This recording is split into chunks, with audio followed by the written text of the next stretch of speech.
Cette quatrième table ronde est consacrée donc à la façon dont les professionnels de l'accueil du jeune enfant ont vécu la pandémie. Cette pandémie, elle a vraiment bouleversé l'accueil du jeune enfant et très concrètement, les pros ont modifié leurs pratiques professionnelles au fil des consignes sanitaires qu'elles recevaient de la DGCS, souvent au pied levé, parfois aussi dans l'incertitude, parce que les PMI, étant elles-mêmes en recherche d'informations fiables, bricolaient leurs propres protocoles en attendant l'officiel. Donc voilà, c'était un peu compliqué. D'autres, au contraire, PMI, je parle encore des PMI, étaient incroyablement absentes, notamment envers les assistantes maternelles. Et quant aux RAM, nouveaux REP, ils étaient la plupart du temps, il faut le dire, fermés. Donc, du stress, de la cacophonie, mais malgré tout un accueil, et on peut le dire, les pros ont assuré. Et puis, dans ce stress et cette cacophonie, quelquefois, des contraintes subies sont nées des trésors de créativité, c'est aussi ce qui est remonté. Donc, les pros ont assuré d'abord sans trop se poser de questions, parce qu'il fallait faire face, et ensuite en s'en posant beaucoup. En préparant cette table ronde, il nous a semblé judicieux de scander les échanges en 3 temps. Parce que la pandémie, elle n'a pas été vécue de façon linéaire par les professionnels. Il y a d'abord eu le temps des crèches réquisitionnées, celui de la réouverture des crèches, et enfin ce temps dans lequel nous sommes, où on a tous compris que la pandémie, on va faire avec, et que ça va durer un petit moment, et que donc, malgré la vaccination, il y aurait encore le masque, les gestes barrières. C'est donc le temps des questions. Alors, dans ce temps, pour parler de cela avec nous, je pense que je suis un peu fatiguée, je suis désolée, je bafouille beaucoup. Alors, Claire Grelot, présidente de La Belle Vie, Lydie Goutfard, chargée de mission Petite Enfance Mode d'accueil à la DGCS, Peggy Alonso, puéricultrice à la PMI de Seine-Saint-Denis, membre de la NPDE. Alors, une PMI, c'est pour ça qu'elle est là, Peggy, qui a assuré, je crois. Marie-Ange Marchand, assistante maternelle en MAM, présidente de l'association Intermam 76. Marine Schmoll, psychologue en crèche, membre de la NAPSI.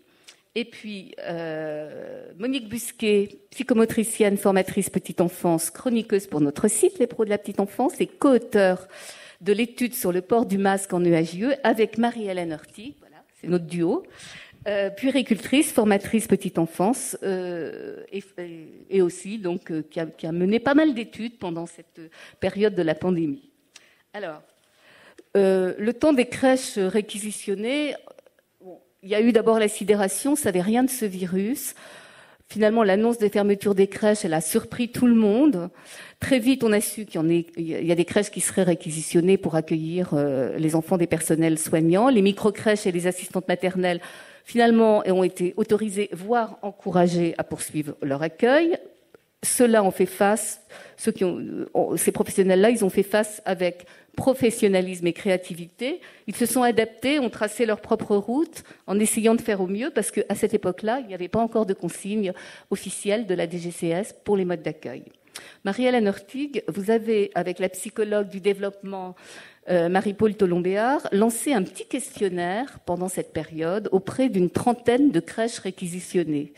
Et c'est vraiment un paradoxe, selon vos propres termes, ces professionnels qui ont travaillé pendant cette période ont vécu cela, vous m'avez dit, je cite, comme une parenthèse enchantée. Comment l'expliquez-vous ? Alors, je ne sais pas si ça marche. Non, il faut appuyer sur le petit bouton. Ah, ça y est, voilà.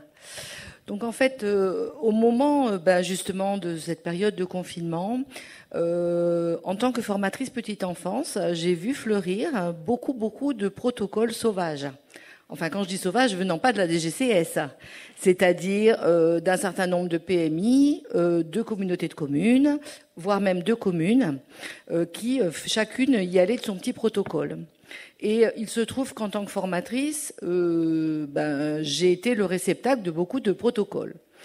Et j'ai été un petit peu surprise de voir qu'un certain nombre de ces protocoles préconisaient je cite, si vous voulez, je les ai, de déshabiller systématiquement les enfants avant au moment de leur entrée en crèche, le matin, préconisaient de prendre le moins possible les enfants dans les bras, et j'en passe et des meilleurs. Donc là, moi, j'ai eu un grand sursaut d'une immense inquiétude, un sentiment que on a retourné vers de l'hygiénisme forcené, et je me suis posé la question, d'une part, des besoins des enfants, et puis de comment vivaient les professionnels cette situation, et puis surtout de savoir si elles suivaient ces protocoles ou pas. En fait, ça, c'est donc avec Marie-Paul Tolombéard, qui est psychologue du développement, qui est formatrice, avec qui j'ai la grande chance de travailler régulièrement et de collaborer. Elle se posait de son côté les mêmes questions. Donc, on a lancé effectivement un petit peu à la va-vite un questionnaire auprès de structures, alors pas des assistantes maternelles, c'était pas possible. Donc, auprès de structures petite enfance qui avaient travaillé pendant le temps du confinement, assez peu nombreuses, on va dire une quarantaine de structures, mais réparties sur toute la France, 2 structures belges, une structure suisse. Et on leur a posé la question très très concrète de qu'est-ce que vous faites. Donc il y avait des questions fermées, comment vous travaillez. On s'est rendu compte qu'en fait, à notre grande joie, très peu déshabillaient les enfants, quasiment pas. Et donc finalement, alors par contre, ce qui nous a un peu inquiété, c'est qu'elle disait, on peut pas s'empêcher de les prendre dans les bras. Et donc, on les prend quand même. Mais là, c'était un petit peu un questionnement de se dire, bon, ok, en termes de perte de sens, c'est-à-dire finalement, elles ont le sentiment de transgresser en prenant les enfants dans les bras. Ça nous a un peu interpellés comme réponse, mais enfin, finalement, elles prenaient les enfants. Mais surtout, effectivement, les réponses, c'était, c'est super. C'est-à-dire les enfants se sont très très bien adaptés, y compris des enfants qui ne nous connaissaient ni d'Ève ni d'Adam, qui n'avaient pas vécu d'adaptation. Bon, on s'est quand même posé la question d'une suradaptation des enfants, mais là, bien sûr, on n'a pas eu de réponse. Et puis, ce qui revenait beaucoup, c'était la question d'un ratio adulte-enfant qui était extrêmement favorable, avec beaucoup d'adultes pour un petit nombre d'enfants et une relation finalement très très très individualisée au sein d'un collectif. D'autre part, et c'est ça que nous on a analysé, c'est-à-dire que toutes les professionnels qui ont été interrogés, après de manière empirique j'en ai interrogé d'autres, travaillaient globalement sur la base du volontariat. Des personnes, donc c'était des personnes motivées, c'est-à-dire que les personnes qui ne voulaient ou ne pouvaient pas pour des raisons de santé travailler n'étaient pas obligées d'y aller. Et d'autre part, elles faisaient aussi un peu partie, elles nous l'ont beaucoup dit, de l'effort national, c'est-à-dire on fait partie des sauveurs qu'on applaudit tous les soirs au balcon. Donc ça nous a quand même interrogé sur la question du ratio adulte-enfant, des petits groupes d'enfants et du plaisir au travail. Et de la reconnaissance dont on a beaucoup parlé aujourd'hui. Elles nous ont dit, mais nous, on se sent tellement reconnus, on se sent tellement utiles, qu'en fait, on s'éclate. Et avec les enfants, tout se passe tellement bien. C'est quand même de super résultats. Oui. Après, le bémol, c'était les protocoles de nettoyage qu'elle trouvait extrêmement lourds. Et le bémol aussi, elle disait, heureusement qu'on n'a pas beaucoup d'enfants parce qu'on n'a quasiment plus de matériel éducatif et pédagogique à leur proposer, parce qu'il faut tout qu'on nettoie, parce qu'on était quand même au moment du tout plastique, donc les livres, il n'y en a plus. Mais ça avait pas l'air de les... Enfin, finalement, elle disait, la relation, elle est tellement forte avec les enfants que c'est le plus important, et c'est ça qui nous comble, et qui a l'air de combler les enfants aussi. Merci. Peggy Alonso, comment la PMI de Seine-Saint-Denis a accompagné, je ne sais pas si vous avez aussi accompagné les crèches réquisitionnées, mais en tout cas les assistantes maternelles qui étaient peu nombreuses à poursuivre l'accueil, mais qui quand même les poursuivaient, comment vous les avez accompagnées pendant cette période de confinement, donc où il y avait peu de modes d'accueil qui étaient ouverts? Comment vous avez fait en sorte de répondre à leurs questions, de sécuriser et que ça se passe bien? Alors, effectivement, je vais vous parler là du département de la Seine-Saint-Denis, où 29% des assistantes maternelles sont restées actives pendant la crise sanitaire. Elles ont été seulement entre 6 et 10% à se porter volontaires pour accueillir les enfants de professionnels prioritaires. Pendant le confinement, il s'agit effectivement d'une crise exceptionnelle qui est venue complètement impacter les fonctionnements des services de PMI. Et pour autant, beaucoup de services ont établi des plans de continuité de service, notamment auprès des familles, mais également justement auprès des professionnels des modes d'accueil. Donc, en termes de communication, je crois qu'on a été plutôt très réactif et effectivement à interpréter et à recevoir toutes les informations de la DGCS. Il y en avait peu à ce moment-là, hein, au début. Il y avait quand même pas mal de notes justement sur les régulières, sur le port de masque, sur les gestes barrières qui pouvaient évoluer en fonction des semaines. Donc je peux vous assurer qu'il y avait pas mal de choses. Non, Lydie Goudefard, vous pouvez peut-être préciser, mais la DGCS, les premiers protocoles, c'était 22 avril. Les premiers guides, c'était effectivement fin avril, mais auparavant, il y avait quelques recommandations sur des sujets précis qui sont sortis et qui ont été véhiculés, qui ont été communiqués. Mais le premier guide, c'est fin avril. En tout cas, heureusement que la PMI était là pour pouvoir interpréter, parce que c'est ce que j'ai entendu quand même tout à l'heure, malgré tout, pour pouvoir accompagner les professionnels des modes d'accueil, notamment à l'aide de notes explicatives, voire d'un film. Il y a des films qui ont été faits justement pour accompagner les professionnels. Il y a des équipes dédiées d'infirmières péricultrices, mais également d'éducatrices de jeunes enfants, qui ont été là pour appeler toutes les professionnelles, pour recenser celles qui travaillaient ou non, et celles en tout cas qui étaient en activité, de les appeler très régulièrement. Et également dans la rédaction de protocoles d'accueil, d'hygiène et de gestes barrières. Il y a eu également une étude et puis de montrer où effectivement 76% des assistantes maternelles avaient été satisfaites de cet accompagnement-là. Donc l'accompagnement effectivement des services de PMI est possible dans certains départements. Marie-Ange Marchand, dans votre département, les assistantes maternelles ont été peu nombreuses à travailler pendant le confinement. Vous m'avez dit 10-15%? Oui, elles ont été peu nombreuses et elles ont été peu accompagnées par contre. Bon. Voilà, c'était le confinement. Alors certaines n'ont pas travaillé par manque d'enfants, parce que les parents eux-mêmes étaient arrêtés. D'autres ont continué à travailler et se sont portés volontaires pour accueillir des enfants de parents prioritaires ou bien souvent accueillir des fratries, c'est-à-dire les enfants qui n'étaient plus scolarisés. Donc elles ont travaillé autrement du coup. Voilà, c'est ça. Elles ont travaillé avec les grands frères, les grandes sœurs. Par contre, elles ont travaillé comme elles ont pu. Elles ont réfléchi, elles ont essayé d'accueillir. Elles se sont posées beaucoup de questions sur le nettoyage, sur la désinfection, sur le passage de famille dans leur domicile, qui là n'est pas une structure du tout. Donc tout ça, ça a été dans des interrogations, et puis ça a été sur le terrain. En fin de compte, elles ont continué à travailler, elles ont continué à accueillir et elles ont fait comme elles ont pu. Alors après, les premiers protocoles sont arrivés et là, ça a engendré une deuxième difficulté. Voilà. Mais sur ce temps-là, c'était plutôt de la débrouillardise, de la logique, du bon sens. Voilà, que les parents restent à la porte, ils rentrent pas dans le domicile. Voilà. Très bien. On nous a parlé aussi de déshabiller les enfants ou de demander un change pour qu'à l'arrivée on change entièrement les enfants. Bon, ça c'est pareil. Il n'y a pas beaucoup d'assistants maternels qui l'ont fait parce que là on basculait dans des choses. Voilà. On nous parlait de gestes barrières, mais nous c'est pareil. Il était hors de question qu'on ne prenne pas les enfants dans nos bras. Donc, les assistantes maternelles ont relativisé et ont continué à travailler, comme tout le monde, un peu frappées par la crise, mais en voulant avancer. En étant un peu créative, donc. C'est ça. Lydie Goudefard, à cette époque, donc la DGCS, il y avait des directives générales, mais il n'y avait vraiment pas de guide spécifique pour l'accueil du jeune enfant.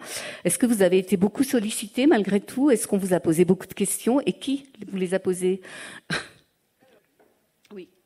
Alors, effectivement, très importante sollicitation de la DGCS. C'est vrai que la parole de l'État en matière de mode d'accueil, dans le contexte dans lequel on était très attendue et évidemment très précieux. Le constat, c'était effectivement une hétérogénéité extraordinaire entre ce qui se passait dans certains départements et dans d'autres, avec un accompagnement peu ou trop. On va dire peut-être excessif, dans une bonne intention, mais excessif, avec, il est vrai, des recommandations qui nous étaient remontées, qui étaient effectivement pas de nature à respecter l'intérêt de l'enfant. Et je pense notamment à ce que disait Madame Ertig sur ne pas prendre les enfants dans les bras, où là, c'est contraire à l'intérêt de l'enfant, clairement. Voilà. Donc, effectivement, dans ce contexte-là, la DGCS a dû faire face, dans les premières semaines, à plus de 5000 mails qui nous sont remontés de tous les différents acteurs, que ce soit les PMI, les préfectures, les CAF, les gestionnaires, les assistants maternels, les syndicats, les associations, voilà. Vraiment une grosse demande, ce qui fait que nous avons organisé très rapidement un certain nombre de visioconférences, dans un premier temps, donc un cycle de visioconférences hebdomadaires avec les assistants maternels, les associations et les syndicats.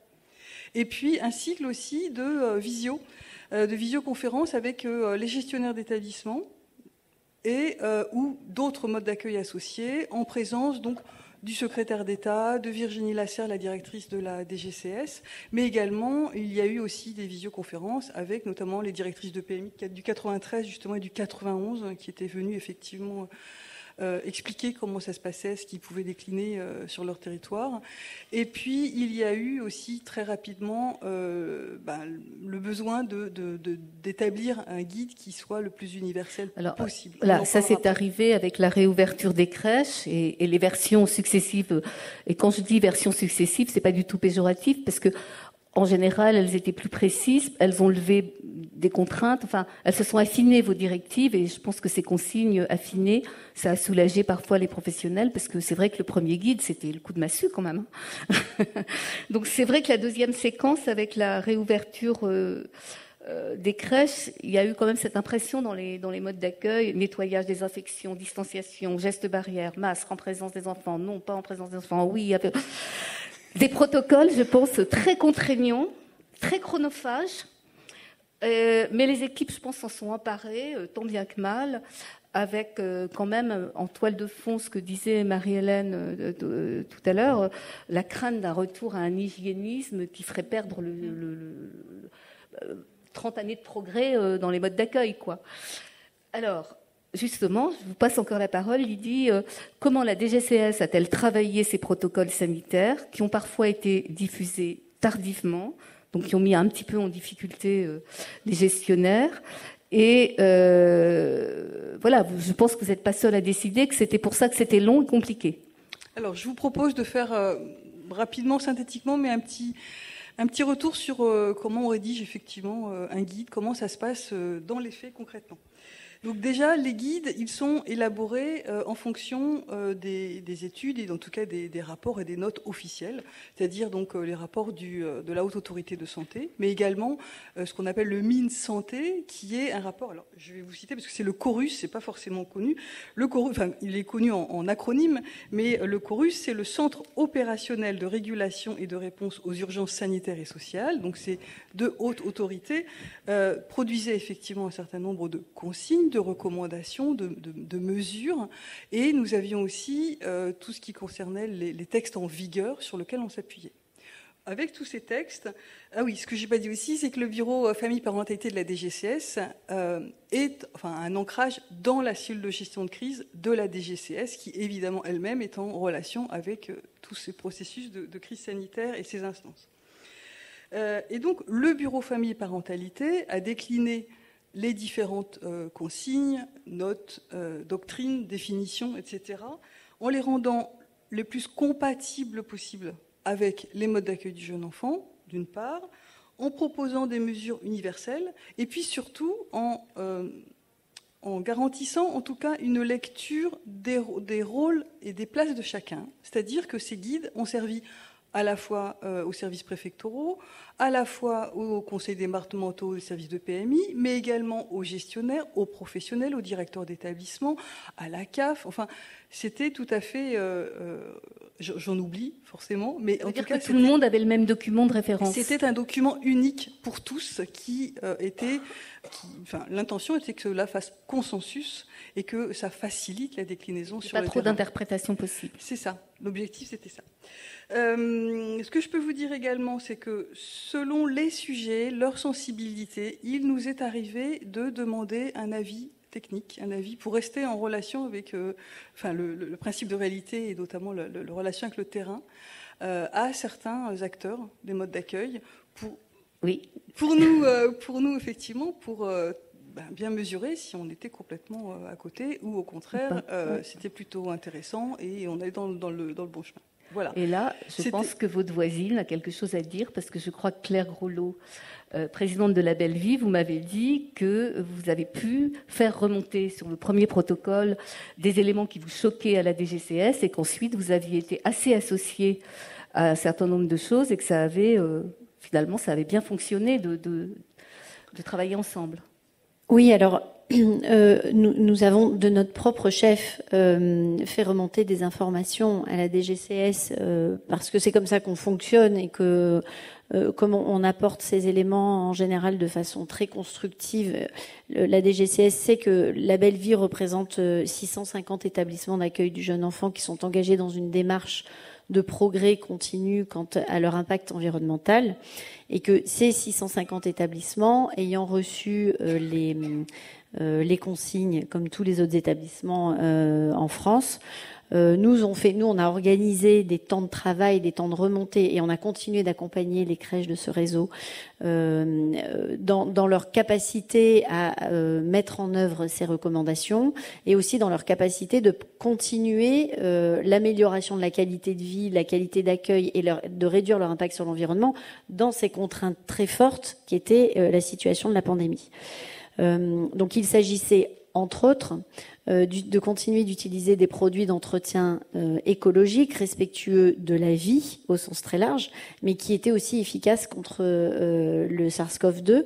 Et donc les remontées de pratique de ces professionnels et les études qu'on a pu mener, notamment en complétant en fait le guide avec des tests d'efficacité menés par la Société française d'hygiène hospitalière ou par des experts qui siègent aussi aux recommandations comme le professeur Hartmann, etc. Donc on a agrégé un certain nombre d'avis qui montraient que le savon était efficace contre le SARS-CoV-2, donc les virucides de base pétrochimique n'étaient pas complètement indispensables, etc. Et que le savon, par exemple, étant efficace contre le SARS-CoV-2 et moins nocif à la santé globale des jeunes enfants et des professionnels, pouvait être ajouté à ces guides.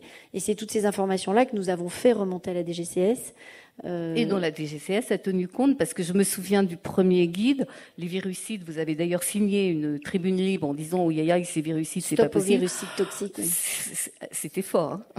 Rappelez-vous le contexte, effectivement. Bien sûr. Le contexte était extrêmement fort, prégnant. On ne savait pas où on allait, au niveau du virus. Donc voilà. Je ne sais pas si vous voulez que je parle tout de suite des dernières validations concernant ces guides ou tout à l'heure. Oui, c'était juste pour expliquer que les guides, ça prenait du temps, les gestionnaires s'impatientaient beaucoup, mais que globalement, vous aviez plein de validations derrière. Alors, en fait, une fois que j'ai dit ce que j'avais à dire, ce qui est important de savoir, c'est qu'effectivement, il y a une validation finale des guides qui revient évidemment donc pour la partie sanitaire à la cellule de gestion de crise, normale, et également au cabinet Véron-Taquet pour tout ce qui concerne la communication. Donc, effectivement, c'est un certain nombre de validations. On attend régulièrement les doctrines parce qu'on ne peut pas communiquer sur quelque chose pour lequel il n'y a pas C'est pour ça qu'ils arrivaient souvent le vendredi soir. Donc, ce n'est pas une volonté de notre part de vous les sortir au dernier moment. On fait au mieux du mieux et... Voilà. Peut-être juste vous dire que, comme pour en terminer sur le guide, c'est qu'au final, il y a eu donc plus d'une douzaine de guides de recommandations qui sont sortis, qu'il y a eu aussi des FAQ qui ont été proposés. Mais surtout, il me semble que c'est important de signaler, j'espère que ça a été ressenti, c'est que nous avions aussi l'intention de soutenir, d'accompagner les professionnels des modes d'accueil. On était complètement conscients de l'effort que cela impliquait, en tout cas aux professionnels qui étaient sur le terrain. Et effectivement, le travail, c'était aussi donc de rendre compatible avec les différents modes d'accueil, mais aussi les soutenir parce qu'on sait que les professionnels ont traversé la maladie, le doute, les craintes, les réadaptations régulières et que c'était important de saluer en tout cas le travail qui a été réalisé. Merci. Monique Busquet, à cette période, vous êtes donc formatrice petite enfance. Vous avez constaté que ces produits. Alors Claire Grolot, elle a constaté que de temps en temps il y avait des produits un peu trop. Voilà. Vous avez constaté que à cette période, les pros étaient submergés par des tâches de nettoyage, désinfection, avec un sentiment d'être écrasés par une charge de travail et finalement de ne pas passer assez de temps auprès des enfants. Des professionnels inquiets, débordés, ne comprenant pas quand même que c'était du soutien. Vous avez quand même plutôt l'impression qu'on leur disait de travailler comme il y a 30 ans. Donc moi j'ai rencontré des professionnels sur le terrain, des professionnels en formation. J'ai eu l'occasion d'animer pas mal de soirées d'échange avec des professionnels de toute la France, accueil collectif, plutôt au RAM, crèche familiale, avec des professionnels qui sont restés dans la sidération longtemps pour certains, d'autres dans ce choc, d'autres dans la colère, d'autres dans la dépression, et certains qui ont pu, quand les conditions étaient là, aller sur de l'inventivité, sur de l'adaptation. Ce matin, on a beaucoup parlé de valorisation. Alors oui, bien sûr que j'ai envie de mettre en valeur les efforts que les professionnels ont pu faire pour s'adapter à ces recommandations, s'adapter à ces conditions de travail où elles étaient vraiment débordées de tous les côtés, et d'inquiétude, d'émotion et de fatigue sur l'hygiène, avec la crainte de ne pas donner suffisamment aux enfants une qualité d'accueil, que ce soit dans le relationnel, le câlin, le jeu, etc. Donc elles ont fait face avec courage, avec conscience professionnelle, et avec plus ou moins de dynamisme et plus ou moins de possibilités d'adaptation selon leurs propres ressources individuelles, selon leurs ressources collectives, parce que ça dépendait quand même beaucoup du soutien qu'elles pouvaient trouver des responsables de crèche, des responsables de RAM. Et donc dans les capacités d'adaptation, oui, on a vu des trésors d'inventivité, on a vu des trésors d'observer encore mieux les enfants, d'accepter de remettre en question des pratiques. Alors c'était dans les deux sens, la remise en question. C'était la remise en question des acquis. Moi j'ai effectivement entendu des professionnels dire non mais finalement ne pas accueillir les parents à l'intérieur, ça pose aucun problème, je garderai ça après la crise. J'ai vraiment entendu beaucoup de professionnels le dire. Ça faisait un peu peur. Finalement, avec moins de jeux, ils jouent mieux. Oui, c'est vrai, il y a des endroits où avec moins de jeux, ils jouaient mieux. Mais ils se disputent peut-être plus. Ça dépendait de la quantité des jeux, ça dépendait de la qualité des jeux et ça dépendait de la qualité du relationnel. Mais moi, j'avais en tête les crèches des années 70 où il n'y avait pas de jeux et j'avais pas envie qu'on y retourne vers ça. Vous faites un lien parfait avec votre voisine, Monique, parce que Florence Schmoll, avec l'ANAPSI, elle s'est demandé... Marine Schmoll. Oh, mais pourquoi je sais pas pourquoi. Je suis désolée. Marine Schmoll, vous êtes demandé avec l'ANAPSI si durant cette pandémie, les enfants avaient souffert de moins de liberté dans leurs espaces de jeu. Et finalement... Alors finalement, oui et non. Je fais une réponse de psy. Hein. Oui, on s'est vraiment posé cette question-là, mais on n'est pas du tout les seuls. Et maintenant que l'article est sorti, dans les Pro de la petite enfance, j'ai eu énormément de retours, que ce soit de professionnels de crèche ou des assistants maternels, encore on en parlait tout à l'heure, ou d'autres lieux où ça a été quand même des consignes extrêmement contraignantes, extrêmement fortes à un moment donné, et clairement dont on peut se demander si elles sont en faveur de l'accueil, la qualité d'accueil de l'enfant sur le terrain, parce que alors elles se sont assouplies depuis, je tiens à le préciser, ça c'est vraiment appréciable, mais en fait les habitudes parfois persistent parce que les interdits ont été tellement forts et dans les crèches et dans la société dans son ensemble, parce qu'il y a eu quand même des interdits très forts de manipulation, de mise en bouche, de mise en main, d'objets culturels qu'on pouvait se transmettre en groupe. Et voilà, les jeunes enfants, ça pose quand même question quand on les accueille en collectivité. Et voilà. Alors, et puis laver les jouets, c'est une chose, mais laver les jouets concrètement en crèche, ça veut dire prendre un quart d'heure, une demi-heure, 3/4 d'heure plus parfois, suivant les protocoles, où on n'est pas auprès de l'enfant, en fait. Et j'ai pas vu de moyens supplémentaires, moi en tout cas, sur ces questions-là. Et c'était les mêmes professionnels qui lavent les jouets et qui prennent dans les bras les enfants, qui s'occupent d'eux, qui prennent un temps de jeu avec eux, etc. Voilà. Mais sur les espaces de jeu, alors sur les espaces de jeu, je dirais que quand les propositions de jeu se sont raréfiées, c'était quand même un gros problème. Et parfois, on peut le voir encore, parce que malgré tout, il y a des convictions qui persistent et il y a quand même des protocoles. Voilà. Maintenant, évidemment, les enfants, bien heureusement, pouvaient jouer librement. Il y avait une motricité libre qui était permise, et des professionnels qui sont très attentifs à toutes ces questions-là. Après, tout ce qui est jeu type manipulation fine, ça n'a vraiment pas été facile. Proposer de la pâte à modeler qui va passer de main en main pour les enfants, parce qu'on peut pas proposer un pot par enfant et une couleur par enfant, ça pose vraiment... Bah oui, mais c'est ce qui s'est passé à un moment donné. Ça pose question pour les livres. On l'a beaucoup vu au début. Ça s'est vraiment décrispé après. Mais je rappelle qu'il y a eu des interdits autour des livres aussi pour les adultes, pour les gens dans la société, autour de la manipulation des livres. Il y a même eu une version où le doudou était déconseillé quand même. Voilà. Effectivement. Donc voilà. Merci. Marie-Hélène Urtig, vous êtes vraiment la reine du questionnaire, parce que vous avez adressé des questionnaires aux professionnels entre juin 2020 et décembre 2020. Et vous avez, à la lecture de ces réponses, dans une tribune libre que nous avons publiée, évoqué l'intranquillité des professionnels. Quelle était cette intranquillité ? C'est le terme que vous avez employé. Elle a évolué au fil des mois, mais donc... Comment vous la qualifiez Oui, je me retrouve tout à fait, et je retrouve aussi les réponses dans les propos qui sont tenus là. C'est vrai que ce qui est assez étonnant, c'est qu'il y a eu des périodes différentes après, à la réouverture des structures,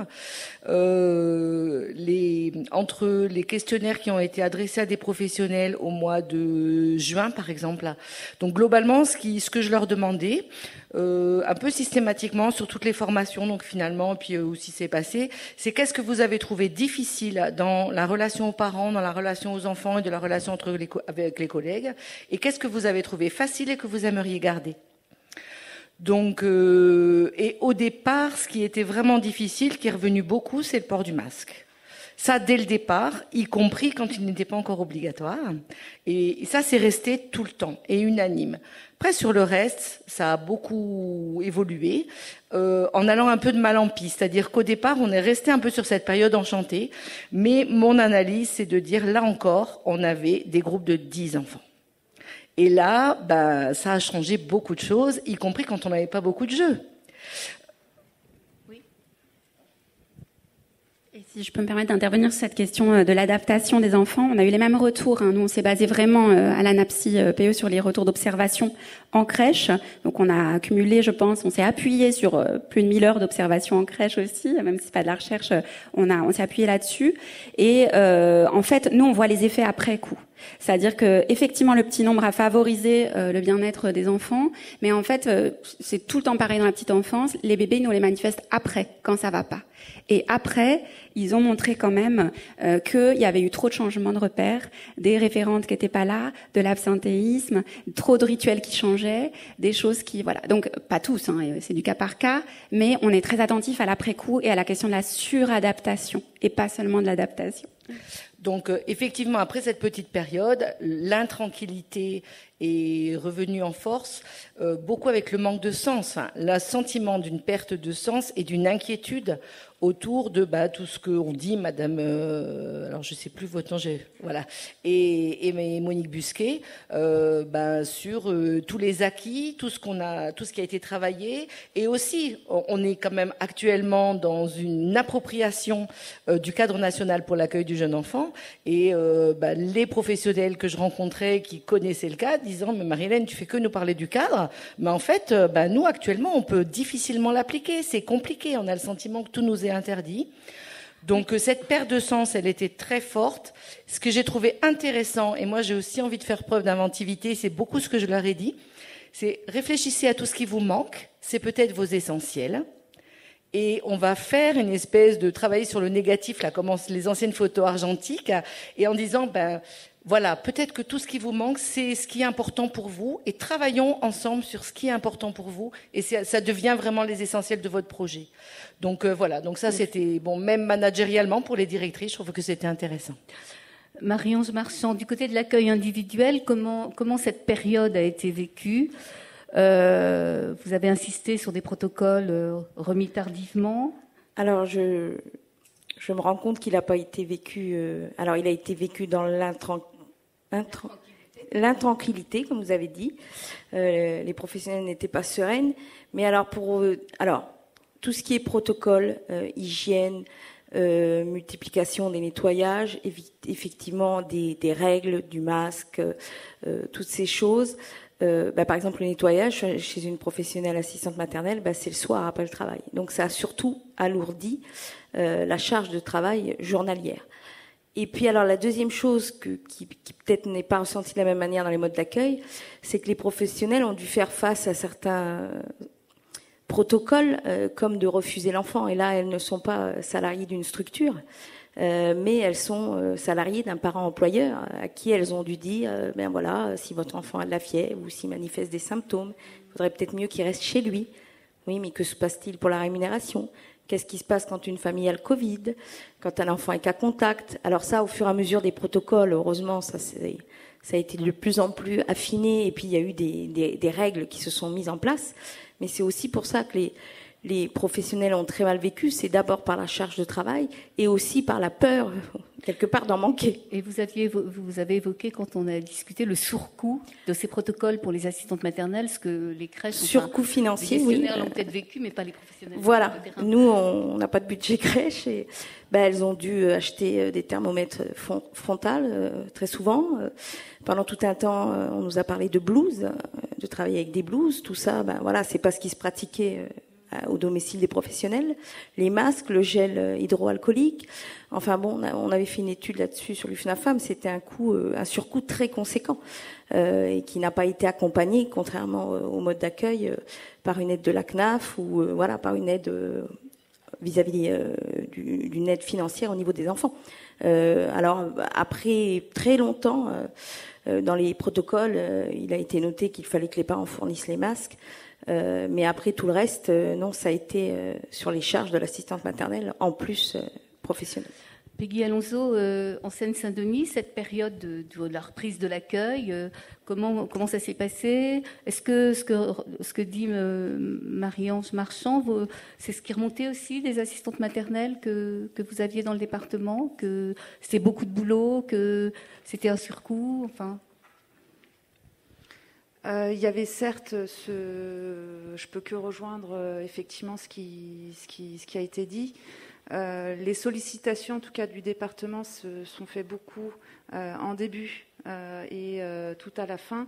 Il y a eu également beaucoup de questions autour des contrats, de l'accompagnement des parents justement sur éventuellement les refus, voire accepter des enfants en plus. Il y a eu tout ce questionnement-là sur ce qu'elles pouvaient faire ou non pendant l'accueil, l'utilisation effectivement du matériel. Certaines avaient par exemple beaucoup de matériel en tissu, donc finalement que proposer aux enfants quand on n'a que du matériel qui se nettoie pas facilement.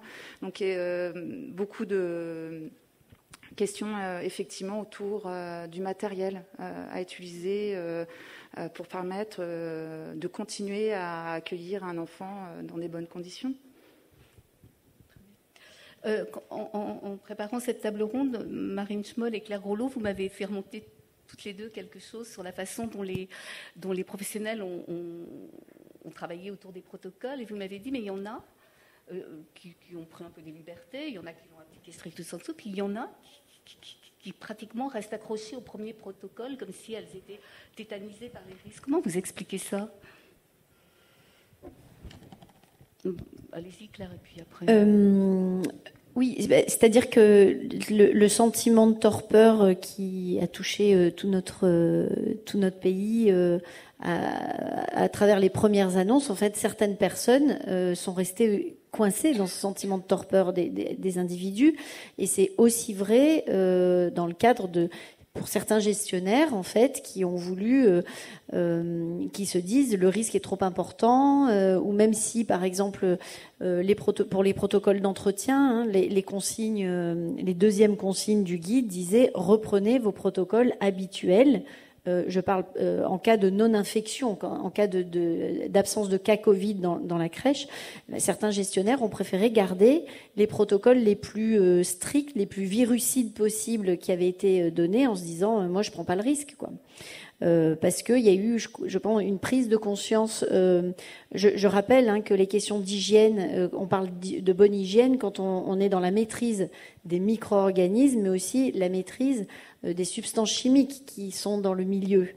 Et là, on a fait un focus en mars 2020 sur la question microbienne, virale en l'occurrence, et en occultant un petit peu, enfin la peur première est pour résoudre une crise aiguë, et c'est normal, on a fait le choix d'utiliser tous les produits possibles et imaginables contre ce micro-organisme. Ça, c'était la première réaction. Dans un deuxième temps, et c'est ce qu'on a essayé de faire et de travailler avec l'ensemble des professionnels de la petite enfance qui sont dans le réseau, c'est de relativiser. Donc, il ne s'agissait pas de se battre contre un risque aigu en faisant prendre des risques chroniques aux enfants et aux professionnels. C'était l'objet de notre tribune « Arrêtons les virucides toxiques ». Oui, se préserver contre un micro-organisme, mais attention, en préservant aussi les voies respiratoires, en évitant de les agresser avec des produits chimiques. Et certains gestionnaires sont restés dans ce premier réflexe. Il faut nous protéger contre un micro-organisme, voilà, et n'ont peut-être pas pris le temps de prendre conscience des effets secondaires chimiques.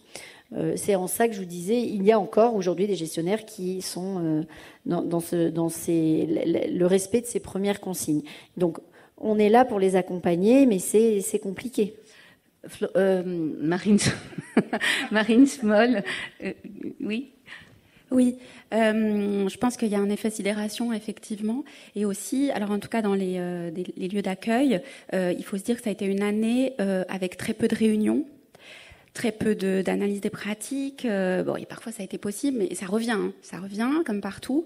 Mais c'est quand même des outils, encore une fois, essentiels pour réussir à prendre du recul, mettre de la distance, s'interroger sur ce qu'on fait, sur ses pratiques, et notamment sur comment on interprète les protocoles, aussi clairs soient-ils. Voilà, quand ils se succèdent les uns après les autres, il y a eu aussi beaucoup d'épuisement des professionnels. Et c'est vrai qu'il y a un effet psychologique qui est que c'est beaucoup plus pratique de se référer à un cadre très rigide parfois, selon les personnes, selon les institutions, selon les endroits. On le voit aussi d'ailleurs à l'école maternelle, je tiens à le préciser pour les jeunes enfants, parce qu'on parle beaucoup des crèches, etc. Mais en école maternelle, il y a vraiment encore des choses à travailler, je pense, et notamment autour de l'accueil des familles qui sont restées encore assez rigides pour les tout petits. Voilà. Très bien. Alors, Lydie Goutfard et Marine Schmoll vient de le redire, que les protocoles, normalement, étaient assez clairs pour qu'il n'y ait pas trop d'interprétation.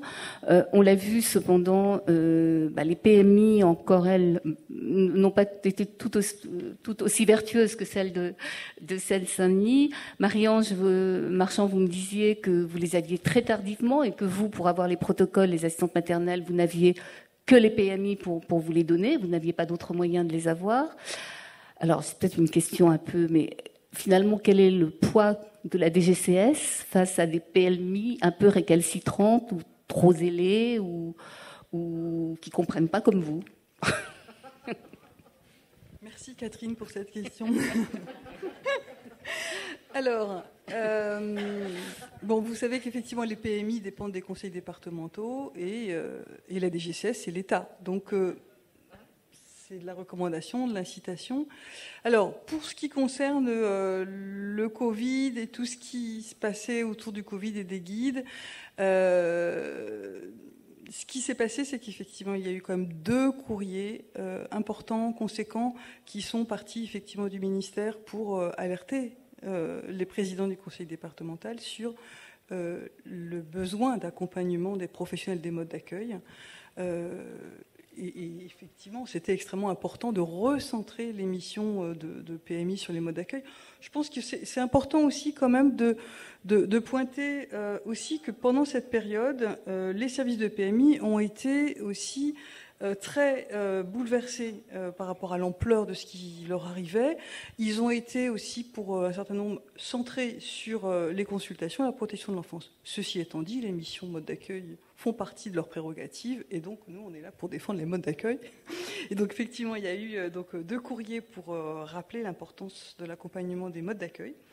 Mais également, la DGCS a communiqué, et notamment a réuni à certaines occasions, donc les directeurs de PMI ou les directeurs d'enfance-famille, des conseils départementaux pour effectivement travailler sur toutes ces questions. Et puis la DGCS a proposé d'identifier dans chaque service de PMI des référents Covid mode d'accueil et d'ailleurs a communiqué la liste des référents Covid mode d'accueil au fur et à mesure de l'apparition des guides. Donc la liste était de plus en plus importante. L'idée étant de faciliter donc, la relation entre les professionnels des modes d'accueil et un référent. Et a également mis en place une communication raccourcie, on va dire réduite, c'est-à-dire que les guides ont été envoyés immédiatement dès leur validation, à la fois au directeur de service de PMI, mais également au référent Covid mode d'accueil, de façon à gagner du temps, puisque c'est ce temps-là dont les professionnels avaient besoin pour avoir accès à cette communication. Merci. Alors on est maintenant dans le 3e temps de notre table ronde, le temps où les professionnels se posent pas mal de questions, notamment parce qu'avant ils étaient quand même dans l'action et on ne savait pas grand-chose. Maintenant on sait que voilà, elle est là la pandémie, même si ça va mieux, que le masque, on a fait la rentrée. Tous les professionnels de la petite enfance ont fait la rentrée avec le masque, y compris en présence des enfants. Et ça je pense que c'est maintenant le temps où toutes les questions viennent sur l'impact de cet accueil un peu bouleversé. Vous l'avez dit, Marine Schmoll, l'impact, on l'a avec un retard, parce que les enfants y manifestent un peu plus tard.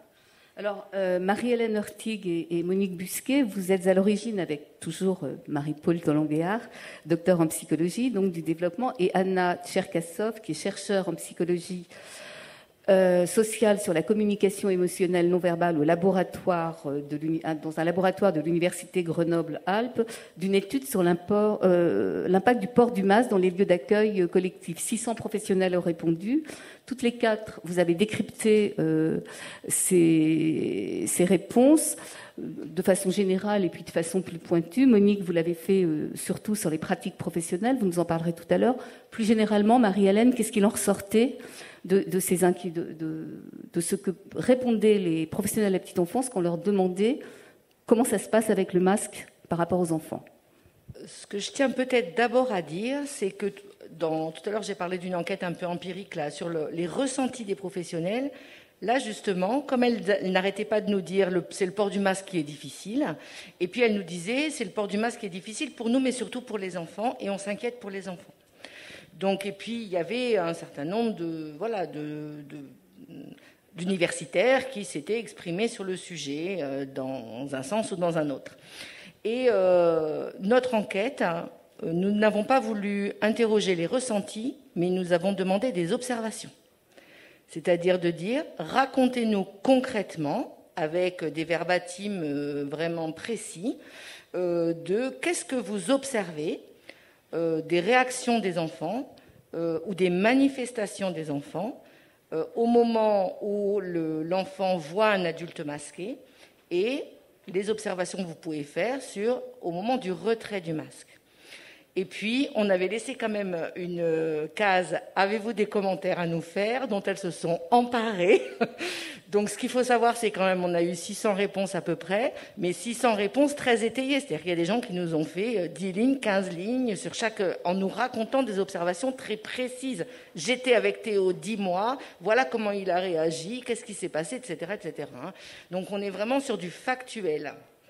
Bon, sur les commentaires, elles nous ont beaucoup parlé de leur ressenti par rapport au masque et de leur questionnement, et c'est Monique en parlera tout à l'heure.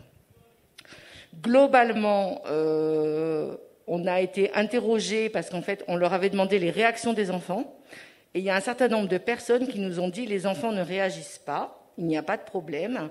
En fait, on s'est rendu compte après coup que sous le mot réaction, beaucoup de professionnels entendaient pleurs. Or, ensuite, quand elles nous racontaient comment ils réagissaient quand les enfants retiraient le masque, là, elles nous racontaient plein de choses. Donc, nous, dans réaction, on était très, très large. Et effectivement, une grande partie des observations montrent que les enfants manifestaient autour du masque, c'est-à-dire soit cherchaient à le retirer, soit par jeu, soit on ne sait pas trop. Et ce qui nous a le plus interrogé, enfin moi en tout cas, ce qui m'a le plus interpellé, c'est qu'on a eu quand même un gros pourcentage de professionnels qui nous ont raconté que les pleurs ne venaient pas devant le masque, mais au retrait du masque. Ça, chez les bébés qui étaient nés pendant le confinement, puisque cette étude a été conduite en décembre 2020. Aujourd'hui, on la conduirait, on aurait probablement des résultats différents. Et ça, on en a bien conscience. Après, c'est avec nos pauvres moyens le week-end, le soir, qu'on a interprété les résultats. Donc, on ne peut pas refaire plein d'études. Mais globalement, c'est sur le langage qu'il y a eu le plus de résultats, c'est-à-dire effectivement des professionnels qui disaient tel enfant ne nous comprend pas, ou sur la communication avec les enfants. Nous n'avons pas voulu faire de catastrophisme, il n'en est absolument pas question. Simplement, l'idée, c'est de se dire que c'est important d'être vigilant, que le port du masque, il n'est pas anodin pour des enfants qui sont en train de se construire et d'apprendre le langage. Et ce qu'on a vu aussi apparaître, c'est une conscientisation de pratiques professionnelles qui permettait peut-être d'enlever ou d'oblitérer certains effets délétères du masque. Mais ça, Monique va en parler tout à l'heure. Monique Busquet, alors sur les pratiques professionnelles proprement dites. Oui, elles nous ont donc répondu sur les pratiques, sur les ressentis quand même un petit peu, et j'ai quand même envie d'en parler, dans les pratiques. Donc elles ont quand même été assez unanimes pour parler de la grande fatigue, de la difficulté quand même de respirer, de la difficulté de se sentir suffisamment à l'aise, de cet grand inconfort. Et je pense qu'elle le dirait encore maintenant. Est-ce que c'était, excusez-moi, est-ce que c'était une étude alors qu'il y avait des masques inclusifs, comme on a dit, non, ou c'était encore non, d'accord. Pas encore. On a eu peu de réponses. C'était le tout début des masques inclusifs, et les réponses qu'on a eues, c'était qu'ils étaient aussi inconfortables. Voilà. Donc la fin. Voilà, et qu'ils étaient très très peu utilisés au final. Donc l'inconfort était là. Moi je vais compléter avec ce que je voyais sur le terrain, de professionnels plutôt très, très obéissants. Moi, j'ai des souvenirs de professionnels qui avaient horriblement mal à la tête et j'étais là à leur dire, mais peut-être tu peux aller t'isoler un petit peu et aller respirer tranquillement, ça ira peut-être mieux. Elle me dit, ah oui, j'avais pas pensé. Donc voilà, plutôt très obéissants dans les pratiques. Mais cet inconfort influait sur les pratiques. Elles sont nombreuses à avoir dit que du coup, elles se sentaient moins dynamiques. Elle mettait beaucoup moins de temps de lecture parce que c'était trop inconfortable de lire, beaucoup moins de temps de chansons, donc avec ce regret en disant mais on peut pas faire plus. Elles ont constaté qu'il y avait moins d'interaction par le langage, c'est-à-dire que quand elles parlaient aux enfants, les enfants réagissaient moins, et donc évidemment elles parlaient moins aux enfants puisqu'il y avait moins de réactions. Voilà. Après, des pratiques positives, c'est-à-dire devant s'adapter à je m'approche de chaque enfant, je me mets à sa hauteur, je me rapproche. Elles ont parlé du bruit aussi, sinon, parce que c'était du coup bruyant, parce qu'elles parlaient plus fort. Donc elles ont adapté leurs pratiques. Excusez-moi, je vous dirais quelque chose. Ça irait dans le sens d'un appauvrissement des pratiques professionnelles. C'est ce qu'elles ont dit. Ouais, vraiment. L'ensemble rapporte un appauvrissement avec une grande tristesse pour la plupart, mais un appauvrissement clairement majoritaire. Peut-être maintenant, puisque c'était donc quand même en décembre 2020, peut-être maintenant les échos qu'on a, c'est qu'il y a de nouveau de l'inventivité et un retour un petit peu plus de spontanéité. Tout le monde était quand même sidéré et épuisé et ne sachant plus ce qu'elles avaient le droit de faire.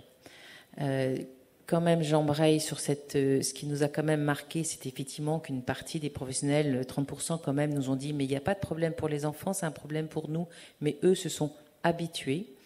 Et puis, en disant ils ne réagissent pas spécialement, ils se sont habitués, vivent les enfants qui s'habituent. Alors, clairement, ça nous a un peu fait peur, il faut bien le dire, à nous 4, parce que l'habituation, on peut s'habituer au mauvais, on le sait. Donc, s'habituer, c'est pas pour nous un bon signe. Et est-ce que s'habituer, c'est s'adapter ?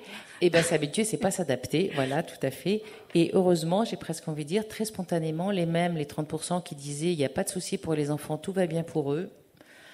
En fait, une grande partie de ces 30% pouvaient dire dans les commentaires libres après, oui, quand on les enlève, alors oui, les bébés pleurent, mais les plus grands s'arrêtent et ils viennent nous parler et ils viennent sourire et ils réagissent différemment quand on enlève les masques.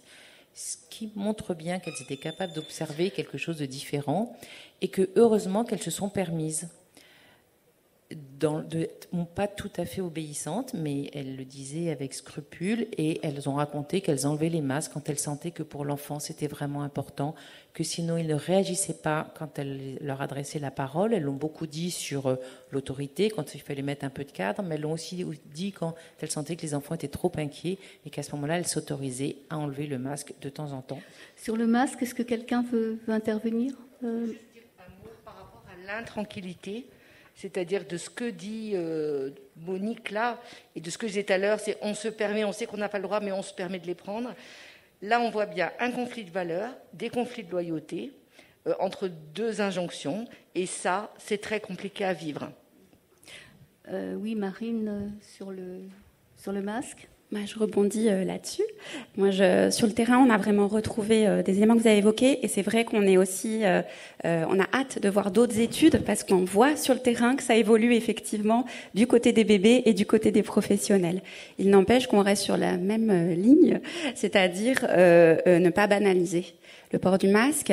Voilà, moi je m'interroge comment aujourd'hui on en arrive à pouvoir, comme une journée pareille, prendre plaisir à la communication orale en baissant nos masques, prendre plaisir à faire un déjeuner et en baissant nos masques, et qu'en fait les tout petits, ils n'ont pas cette possibilité-là, toujours pas en crèche. Ça s'est assoupli sur l'extérieur déjà, c'est déjà une énorme avancée. Mais quand même, ça fait 1 an et demi qu'on tire la sonnette d'alarme. Et les recherches, elles mettent beaucoup de temps, on en parlait. Ça met beaucoup de temps à se mettre en œuvre. Mais on a un siècle de connaissances en psychologie de l'enfant, en pédagogie, en tout ce qu'on veut, en éducation. Et on a des observations de terrain. Et j'espère et c'est normal qu'il y ait eu des effets de sidération et qu'on soit très attentif aux règles pour lutter contre le virus. Mais encore une fois, ça rejoint tout ce qu'on a dit ce matin, c'est vraiment de la co-construction avec des professionnels de avec des différentes casquettes, et ces compromis-là à trouver. Et les bébés, c'est pas eux qui vont aller manifester dans la rue, c'est pas eux qui vont nous dire tout de suite quel est leur problème, c'est pas eux qui s'agitent comme on voit les troubles de comportement chez les plus grands, c'est vraiment dans l'après-coup, alors que c'est vraiment chez eux que si on agit très vite, en fait, on voit très vite les troubles s'évaporer. Par exemple, je rebondis aussi sur la question des troubles du langage. Moi, ça m'inquiète un peu qu'on se soit focalisé là-dessus en ce qui concerne les masques. C'est vrai qu'il y a des risques. Les orthophonistes en parlent très très bien aussi. C'est vrai que c'est important de les écouter et de voir les études à ce sujet. Mais il n'y a pas que des effets sur le langage. Moi, j'ai vu des troubles, des retards de développement psychomoteur globaux. J'ai vu des enfants qui avaient des troubles du langage, mais je suis pas sûre, des mutismes. J'ai vu des bégaiements, mais chez des tout petits. Mais je suis pas sûre que ce soit lié qu'au masque non plus. C'est-à-dire que de toute façon, on est dans un moment très anxiogène qui s'assouplit, mais ça reste un moment très anxiogène et où le port de masque n'explique pas tout. Il a bon dos parfois, mais il faut y rester attentif. Est-ce qu'il y a d'autres questionnements dans cette période que le masque? Est-ce qu'il y a alors on en avait parlé, Marine, au téléphone quand on a parlé de cette table ronde. Vous disiez aussi qu'il y a eu toute la période où il n'y avait pas la possibilité de brasser les groupes et où, en termes de pratique professionnelle, ça bougeait aussi. Alors oui, des groupes de 10, c'est sympa parce qu'il n'y a que 10 enfants, mais c'est aussi réducteur. Si on ne peut pas faire des activités en commun, si on ne peut pas... Vous l'aviez constaté? Oui, alors ça s'est assoupli aussi là-dessus dans les consignes, Non, oui. encore une fois, mais là aussi il faut que les crèches arrivent à prendre l'habitude inverse qu'elles ont prise pendant des mois où elles ont encore des peurs. Hein. Il y a vraiment des peurs et qu'on peut entendre, notamment de la part des institutions, des gestionnaires, etc. Parce qu'il y a quand même l'histoire du traçage qui est pas simple. Enfin voilà, il y a vraiment différents objectifs. Si on ferme les crèches demain, c'est compliqué aussi. Enfin voilà. Mais en tout cas, le non-brassage, oui, nous ça nous a beaucoup posé question, notamment dans des crèches dans les grandes métropoles, où les espaces sont petits, où on n'a pas le luxe de proposer plein de pièces différentes aux enfants, où il y a des enfants qui se côtoient au bac à sable en sortant de la crèche, ou qui se côtoient chez les maisons des uns et des autres en sortant de la crèche, mais qui n'ont pas le droit d'interagir entre eux à la crèche, y compris des fratries, d'un espace à l'autre. Donc voilà, oui, ça fait partie des questions qui restent là, mais qui se sont assouplies dans les protocoles, et ça reste une question aussi dans les écoles. On va arriver à la fin de cette table ronde. Je vais demander à chacun un petit mot de conclusion, mais en tout cas, ce qui ressort quand même, c'est que, les professionnels ont vraiment assuré que l'accueil s'est fait dans les meilleures conditions possibles avec les contraintes, et que, 2, il va falloir s'organiser un peu, parce que ça peut durer encore. Je vous rappelle que dans le dernier protocole, il y a quand même un niveau 1, un niveau 2, un niveau 3, et que si un jour on arrivait au niveau 3, on reviendrait finalement à des choses un peu contraignantes. Mais bon, pour le moment, on en est au niveau 1, je crois, ou 2 ? En 1 en métropole, donc on tient le bon bout. Claire ? Oui, alors très rapidement, pour conclure, peut-être un peu de verre à moitié plein. Et se dire que effectivement on a constaté la grande réactivité, la grande adaptabilité et l'extrême bon sens. Moi, quelque chose qui m'a frappé il y a 20 ans quand j'ai commencé à croiser des professionnels de la petite enfance, c'est leur bon sens, leur pragmatisme et leur intérêt centré sur l'intérêt du jeune enfant. Ils ont gardé le cap et ça a généré des pertes de sens parce que ils avaient des consignes qui allaient un peu contre. Donc je trouve que ça les a encore plus mis en valeur, même si ça les a malmenés. Et le point très positif des consignes finalement qu'on peut retenir, c'est ouvrir les fenêtres et aller dehors. C'est-à-dire que ça soit pour le virus, les produits chimiques, le contact à la nature, les relations avec le vivant en général. Donc je dirais que quoi qu'il arrive, et même en niveau 3, ouvrez les fenêtres, allez dehors. Voilà. Pour ne pas citer ce que vient de dire Claire, mais on est d'accord. Moi, je dirais que ce qui est extrêmement intéressant dans la période, c'est voir effectivement l'inventivité que les professionnels démontrent dans cette période, l'intérêt d'avoir une base d'informations partagée, communiquée le plus vite possible et partagée.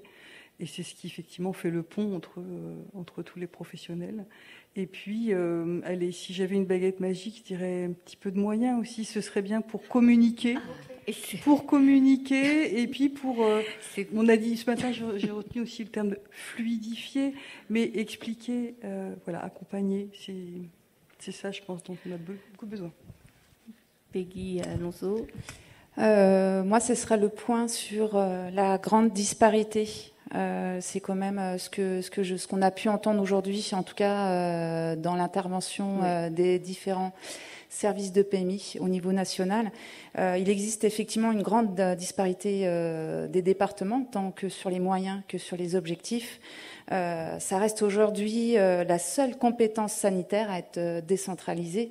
Et elle représente que 1% des dépenses sociales dans les départements. Donc je rejoins l'autre mot de moyens, puisqu'effectivement on a de moins en moins de moyens dans les services de PMI pour fonctionner, notamment les infirmières puéricultrices qui ne sont pas remplacées. Je parle entre autres de ça, mais il y a d'autres choses à dire.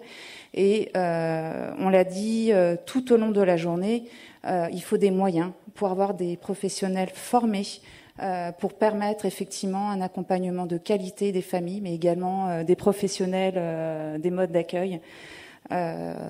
Notamment Michel Perron, c'est aussi le constat qu'elle a fait. Elle a fait certaines propositions, dont justement d'avoir une animation nationale, régionale ou même locale, pour permettre justement peut-être d'uniformiser un petit peu l'accompagnement et puis les services proposés par les services de PMI.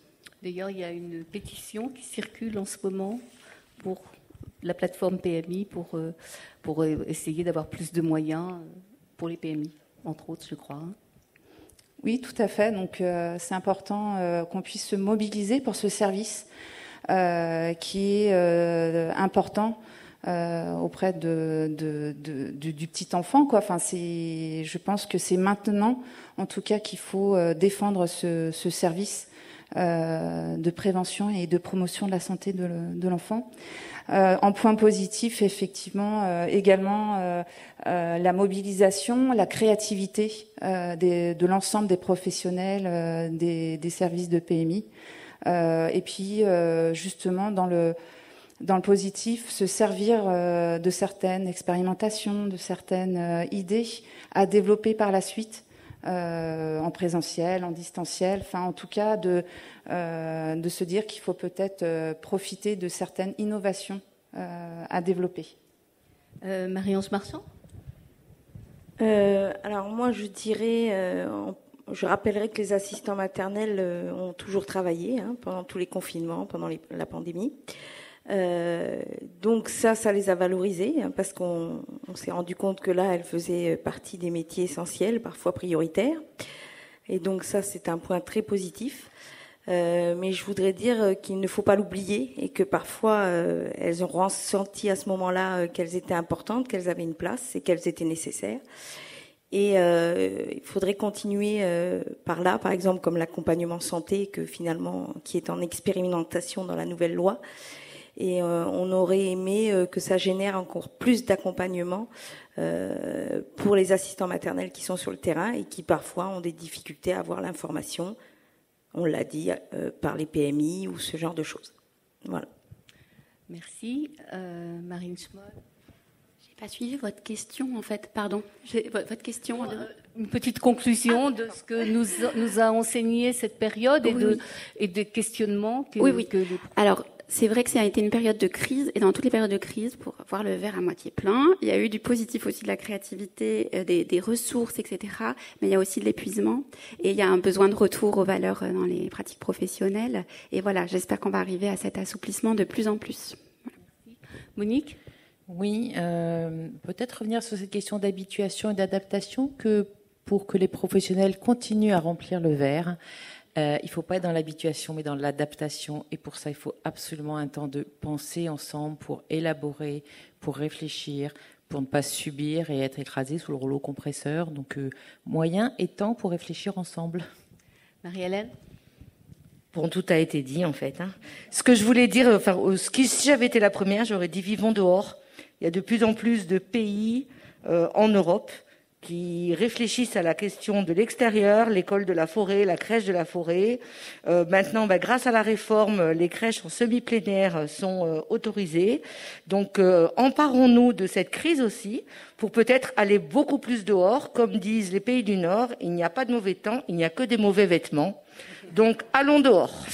Merci. Alors, je vois vous voulez poser une question ? Terminer, comme c'était la question des professionnels, vous présenter, je suis Pascale Tournane, justement. Je suis responsable de AJE en établissement hospitalier et je suis présidente de l'association des établissements hospitaliers, des EAJE d'établissements hospitaliers un petit peu particuliers, un vécu spécifique puisque depuis toujours et depuis même début mars, toutes les crèches d'établissements hospitaliers ont été sur le pont. Je profite juste parce que je sais qu'il y a un certain nombre de personnes qui doivent nous écouter en visio pour, devant tout le monde, les féliciter, et en particulier ceux des établissements de l'Est de la France et de Bretagne, avec beaucoup de professionnels petite enfance qui ont été contaminés et qui sont encore dans des Covid longs et dans des situations bien difficiles. Donc je félicite toutes ces équipes qui ont rebondi, qui ont continué à travailler avec le masque, bien sûr, depuis le début. Le travail s'est bien passé. On a créé un réseau, on s'est tous soutenus parce qu'il y avait un petit peu au départ, on n'avait pas beaucoup de soutien et pas beaucoup d'aide et de données. Donc on a fait ça tous ensemble et Voilà, ce que vous dites, tout ça, c'est très intéressant. Nous, on a été dans l'action dès les premiers jours et on relativise un petit peu. J'ai l'impression que les enfants se sont peut-être habitués ou se sont peut-être adaptés. En tout cas, les équipes l'ont fait et l'ont fait avec beaucoup de compétences et beaucoup de sens parce qu'elles étaient toutes au cœur de cette pandémie. Et je pense que le sens de leur travail les a beaucoup motivés. C'était pour leur rendre hommage juste 2 minutes. Et j'avais une petite question plutôt pour revenir sur la formation et sur l'analyse des pratiques qui fait partie du décret. Donc la première des questions, c'était de savoir s'il y allait avoir des définitions précises sur qui est autorisé, qui est certifié pour mener ces analyses des pratiques, parce que ça, c'est pas très éclairci. Et de la même façon que chacun de nous doit rendre des comptes, s'il y a des personnes qui sont définies, est-ce qu'elles vont avoir une certification comme Calliope, comme autre chose? En tout cas, je pense que c'est très important. Moi, je suis responsable de plusieurs unités depuis 17 ans et avec des professionnels qui suivent de l'analyse de la pratique depuis toujours. Et les compétences sont assez disparates en la matière. Donc, il me semble que ce serait très bien qu'il y ait quelque chose de très précis et très défini, comme qu'il y ait des charges. Texte en préparation. Voilà. Alors, donc pour voilà, première question. très... Et deuxième question, ce qui se suit, et puis après je vous laisse répondre.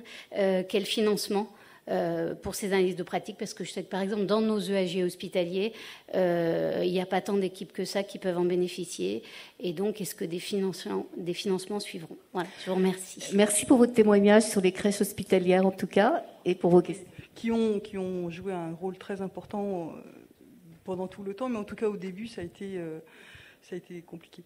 Alors, la première question, celle qui concerne donc l'analyse de pratique, il va y avoir un arrêté qui va sortir dans les semaines à venir et qui va venir préciser justement les profils.